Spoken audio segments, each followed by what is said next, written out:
क्या आपको ये पता है कि इस कार की तरह ग्रेविटी की भी एक स्पीड होती है? ग्रेविटी वेव या लहर के जैसे ट्रैवल करती है और न्यूटन ने असल में हमें ग्रेविटी के बारे में समझाया ही नहीं था। तो इस वीडियो में हम इन टॉपिक्स के ऊपर बात करेंगे और उस चीज़ों के बारे में बात करेंगे जो शायद आपको पता भी नहीं हो। 1687 ये वो साल है जिस साल न्यूटन ने ग्रेविटी का इक्वेशन दिया था, F = gmm/r²। अब इसका मतलब ये था कि दो चीज़ों के बीच में एक ऐसा बल होता है जो उन दोनों को एक दूसरे की ओर खींचता है, और वो था ग्रेविटी। ये बल दो ही चीज़ों पे डिपेंड करता है। पहला, उसका मास या द्रव्यमान, या आसान भाषा में चीज़ों का वजन, और दूसरा उन दोनों के बीच की दूरी। इन दूरी और मास को अगर आप अपने काबू में कर दें तो आप ग्रेविटी को अपने काबू में कर सकते हो। तो हमने इस इक्वेशन से ये जाना था कि धरती के सेंटर में कितनी ग्रेविटी है।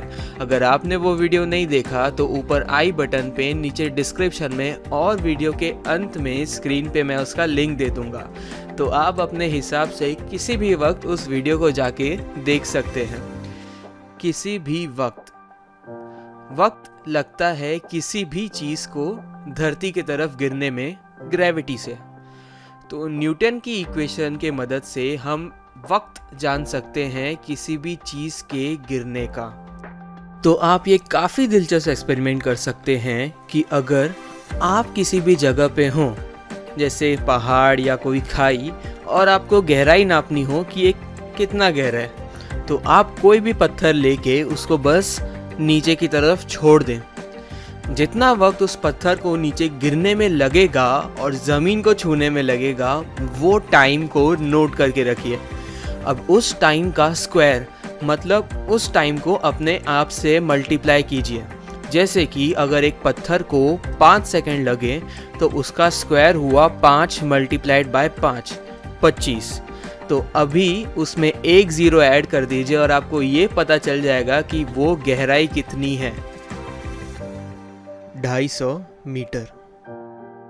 आपको बिना किसी मेजरिंग टेप या कोई मैकेनिकल चीज़ के गहराई का अंदाज़ा लग चुका।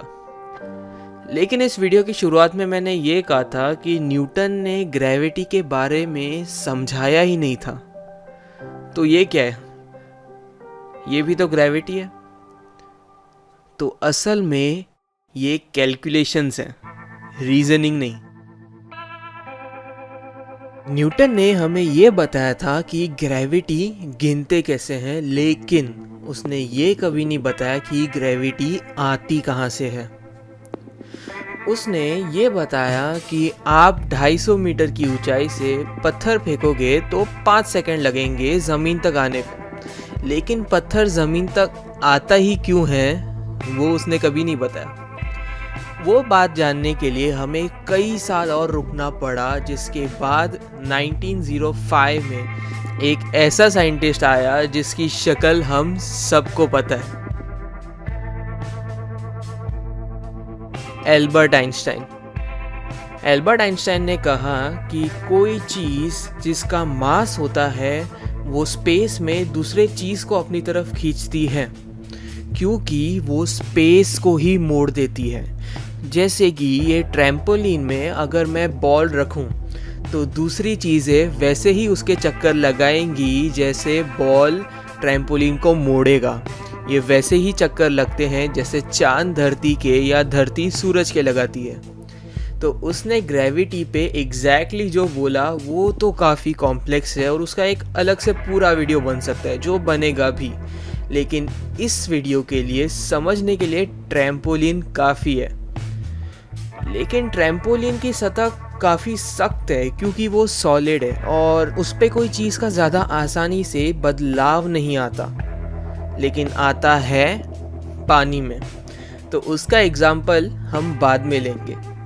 तो अभी के लिए हम एक चीज़ कर सकते हैं, माइंड एक्सपेरिमेंट। हम ये सोचते हैं कि अचानक एक दिन सूरज गायब हो गया तो क्या होगा?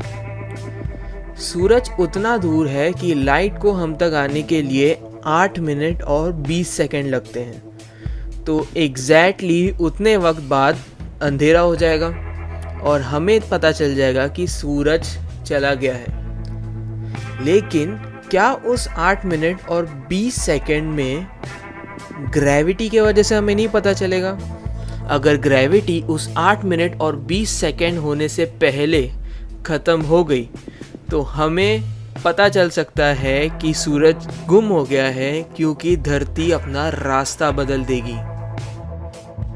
अब क्योंकि लाइट की तरह ग्रेविटी की भी स्पीड होती है, एग्जैक्टली लाइट की स्पीड। अब ये बात हम इंसानों को समझना थोड़ा मुश्किल है, क्योंकि हमने ज़िंदगी भर आम तौर पे लाइट को बंद चालू होते हुए देखा है, लेकिन ग्रेविटी को कभी नहीं।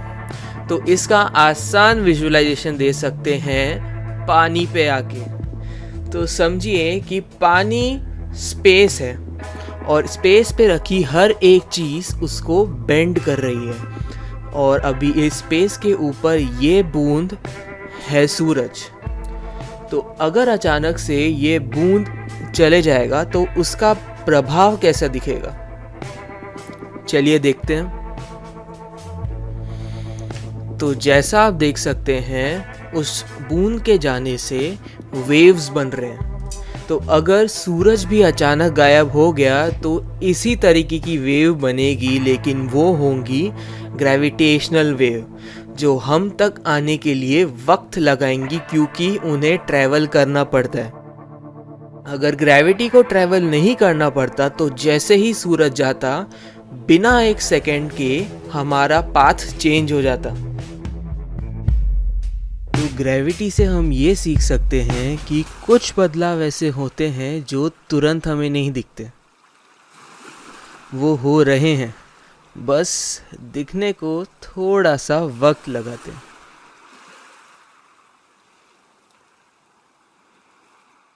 थैंक यू सो मच ये वीडियो देखने के लिए। हमारे इस वीडियो का टारगेट है 45 लाइक्स का। तो अगर आप नीचे देख रहे हैं और नंबर 45 से कम है तो बस उसको एक बार क्लिक कर दीजिए। इस चैनल पे हर 5 दिन में नए वीडियो आते, तो सब्सक्राइब कीजिए। लेफ्ट में वो वीडियो है जिसमें बताएगा ग्रेविटी अर्थ के सेंटर में, और राइट में एक बहुत दिलचस्प वीडियो जो मैं ज़रूर सजेस्ट करूँगा कि आप इसके बाद देखें। बाय।